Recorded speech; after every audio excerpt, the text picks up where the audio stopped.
Hello and welcome to my channel. Today I'd like to preview some of the things I'm planning for the BasicShed series. I'm going to be breaking down some of the components and showing you how I built them from the ground up. Here I have pictured the basic floor with some measurements showing, and I'll show you how I accomplished that. I'm also going to be taking different approaches to each of them. For example, the basic floor uses individual components. Each component is its own object, but it does use draft clones to achieve that. So they're all individually movable, but they resize with each other. Then I'll be doing a basic wall, and you'll see this basic wall. It's just it's US studs, and it uses plates and stuff like this. This instead uses an array, so you'll see that the ones that are regularly repeating are within the array. However, they're all the array is based on a clone of a single control stud. So if the size of that stud changes, so does the array. I did add a little piece here. This is a custom label, as the label in draft doesn't work that great. So I wanted to see how well I could construct my own label and make it a little bit more flexible.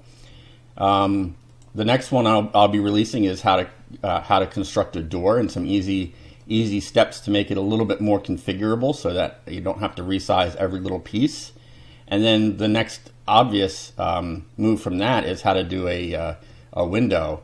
And I'll be doing a window that is on a support, that's a load-bearing window. And you'll see it also has the shim inside there.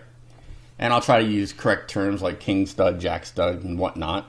And if as I'm doing any of these things, you notice a construction practice that's inappropriate, like for example, sometimes people will cut the jack stud, and I understand that's to be the wrong way to do it. And from what I understand, it creates a lever point there, so if they're shifting, you don't get all the weight transferred as effectively.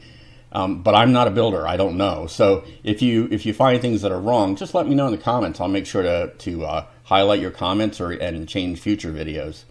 The next one is what I call my Rafter Tool, and this is kind of what I used when I first built the BasicShed model. And you'll see it's got some measurements here, and I'll demo that real quick, and then in the actual video I'll show you how I did it. So if I change the rise here, let's change it a few inches. You'll see that the whole shape changes along with its measurements. And I'm not sure which measurements are appropriate. I've never cut one of these, so I only understand it from book learning. I also did a page for this, and I'm trying to decide, one of the measurements you want is the board length is from here to here. But I haven't found a good way to do that in the page in the tech draw. And then finally, what I have is another tool for calculating the ceiling joists. And that's the same thing. It's based on a sketch, but once you have the sketch done, you don't need to go in there anymore.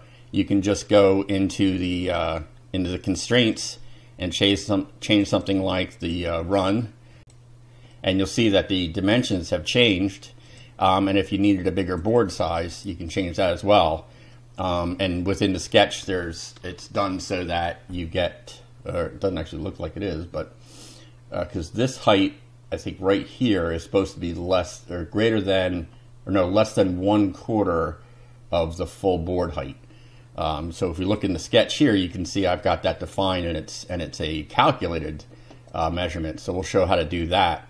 So there's a whole bunch of things that we can learn with these things, with this BasicShed and the various pieces. I'm going to try to be releasing these on every Saturday at a certain time. But we'll have to see how that goes. I'm terrible at keeping schedules, so I apologize. But let's see if I can make a shed Saturday, and that would be awesome. Well, thanks for watching this preview, and I hope to see you on each of the videos. And if you want to see these as they come out or be notified, make sure you subscribe and click the alarm bell so you're notified.